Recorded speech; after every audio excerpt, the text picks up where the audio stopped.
ณะนี้ฝนตกนะครับแต่ผมไม่กลัวครับผมบ้ามีเจ็บหรือเปล่าอู้ไม่หักด้วยโอ้ยรู้หัวใจบอกว่าหัวแตกไม่หักด้วยอยู่น้ำตกแม่ยันครับน้ำตกแม่ยันจังหวัดพะเยานะยกก่อนยกนี่ดูน้ำดูเห็นหัวตกไหมเห็นไหมน่ะ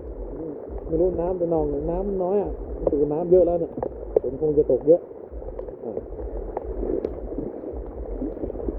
เมื่อวันผมเมา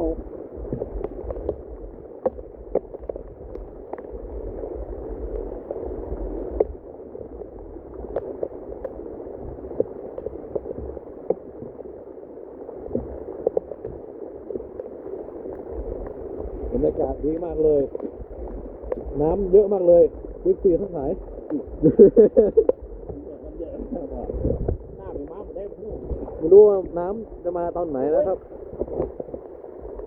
ปรับเลนก่อนซูมไปหน่อยเห็นเขาตรงไหมนั่นแหละดูบรรยากาศรอบๆก่อนนี่ขวดเบียร์เต็มเลยรอบๆเลยน่ะรถผมดูนู่นน่ะสีน้ำเงินให้ดูบรรยากาศฝนตกน้ำนองนะไปเจอกันในTikTokจะครบ3 นาทีแล้วเห็นบรรยากาศวันนี้วันที่อะไรนะ